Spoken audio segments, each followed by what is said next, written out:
Welcome back, Wolfpack. Verlis here, and it's time for you to get Zeraora right now in Pokemon Sword and Shield. So there was a Zeraora Max Raid Battle event that started with the launch of the Isle of Armor, and all you need to know is that we won. It was announced a few days ago that everyone would be receiving Zeraora because the threshold was met, and you don't have to have the Isle of Armor. All you need to do is deposit a Pokemon into Pokemon Home, or move a Pokemon from Pokemon Home to Pokemon Sword and Shield by July 6th, 5 p.m. Pacific Time.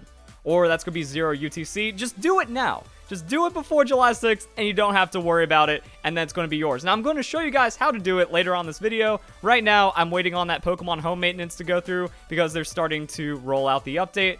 So until then, this is going to be how to use Zeraora in Pokemon Sword and Shield. We need to go and make that nice and pretty, because this is the people's Zeraora. It's time. Everyone gets it. Let's see how it works. So, Zeraora has a 143 speed stat.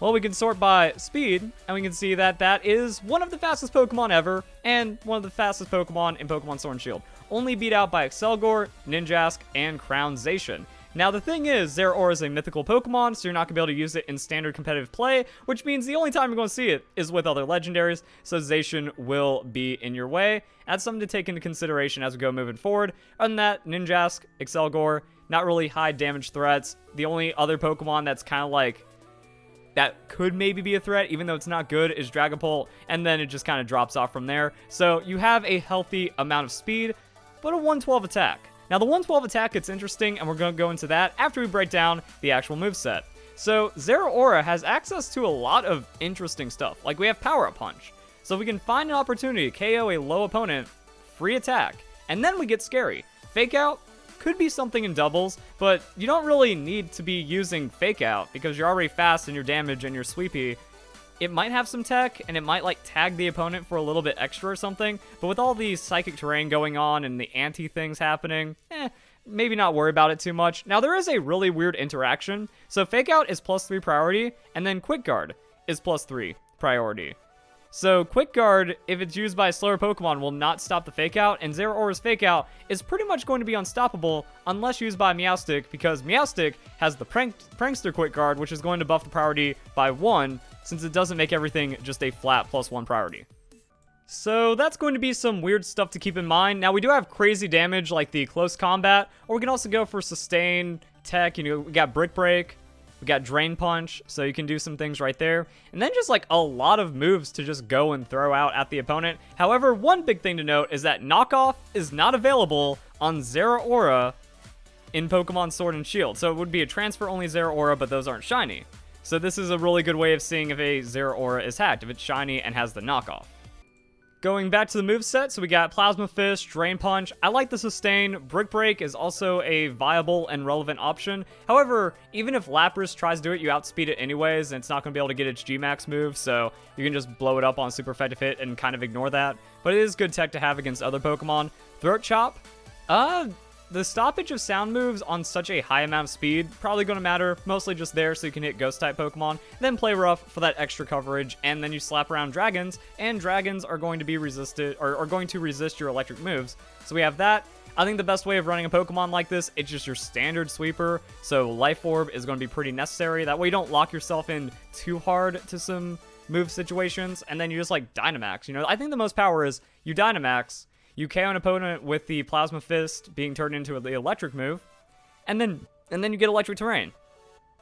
Now you have the 30%, and then you have that extra crazy threat stuff going on, which brings us to some damage calculations, because that is sad. Dragapult, and there's also some weirdness. So you barely outspeed Dragapult, which means you should match up really well against Dragapult, except play rough, 10% chance to miss, and not a guaranteed KO. About 2 and 3 chance to KO. Throat Chop, not a KO at all.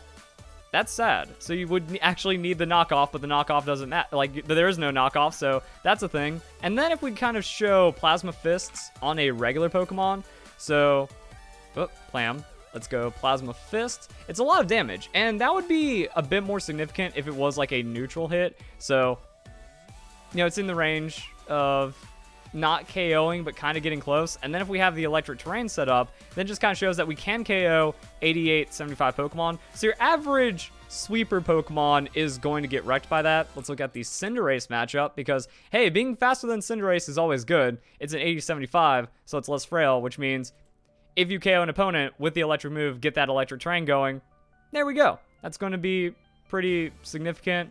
The Volt Absorb ability is mostly just there for your Plasma Fist and the synergy. Plasma Fist is effectively Ion Deluge packed into a move while being super fast, so normal moves become electric type.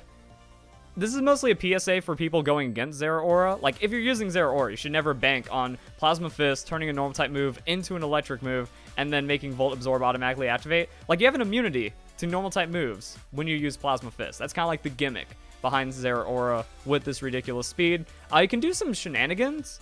Bullhound has the Electrify, so changes the target's move to Electric this turn. This is going to be a doubles combo, so if you can predict which Pokemon is going to hit the Zeraora, you tag them with the Electrify. Zeraora, I guess the healing doesn't really matter because you're still going to be like outspeeding and stuff. So you just target the other Pokemon with Zeraora, maybe just Dynamax, go straight for the Max Lightning, try to get the insta KO on that one.